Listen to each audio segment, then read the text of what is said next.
Hello YouTube, aujourd'hui présentation de la boussole Silva 28, Silva carabineur 28, carabineur signifiant mousqueton. Ça faisait quelque temps que j'étais à la recherche d'une boussole de petite dimension car mon GPS ne contient pas de boussole. Alors bien sûr, en se déplaçant, le GPS va trouver le nord, mais quand on est en position statique et dans un environnement avec des brouillages, c'est pas toujours très facile.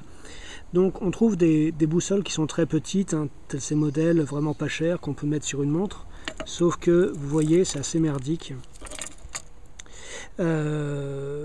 L'indication du nord ne marche pas très bien. Il y a souvent des pertes d'eau. Les matériaux qui sont construits ont tendance à vieillir, à s'abîmer avec le temps. Bref, c'est pas génial. Là, pour s'orienter, vous voyez, je tourne la boussole et la direction du nord tourne avec. C'est vraiment pas terrible. Ça marche un temps, mais c'est pas fiable. Après, il y a la solution des vraies boussoles. Donc voilà, une boussole Brunton, tout à fait fiable, impeccable. Sauf que voilà, en environnement urbain, puis même en randonnée, tout ça c'est un peu encombrant. Quand on souhaite quelque chose de compact, il fallait trouver un équilibre. Vient la boussole Silva 28, qui est une vraie boussole. On voit que l'aiguille ne bouge pas de direction quand on change la direction de la boussole. Donc voilà, elle indique bien le nord. La dimension doit jouer un peu. Plus c'est gros, plus il y a d'inertie et plus ça doit être sensible, je suppose, au magnétisme. On est sur un format qui est très compact. Je vais mettre à côté de mon pouce, voilà, donc on a environ 1 pouce de long. On a un format plaquette donc qui permet de tracer des caps. La plaquette est graduée jusqu'à 30 cm, ce qui peut être utile pour apprécier des distances.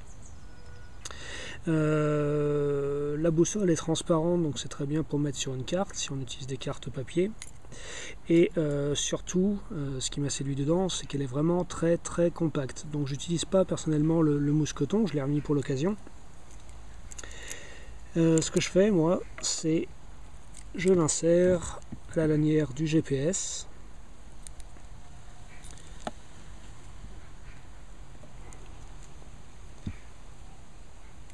Voilà. Comme ça, le dispositif est en permanence attaché au GPS. En environnement urbain, là j'ai mis une direction. Donc je suis en position statique, j'ai pas de boussole intégrée au GPS, donc je sais pas où est le nord, sauf repère topographique. Donc ce que je fais, j'aligne simplement le nord qu'on voit ici à l'écran avec le nord de la boussole. Donc je m'oriente, désolé pour les reflets, et on voit que ma trace, la direction du point de destination du GPS est par là, donc je dois aller dans la direction de mon dos environ. C'est très utile, ça permet donc la boussole permet de garder un cap quand on connaît la direction générale. Et en tourisme urbain, c'est vraiment très bien. Pourquoi? Parce que j'ai été récemment en Amérique du Nord avec ma femme. Dans des environnements tels que New York, vous avez beaucoup de gratte-ciel et la réception GPS est grandement affectée. La précision du GPS, quand elle est de 5 mètres en rase campagne, elle peut tomber à 40-50 mètres en ville entre deux rangées de buildings.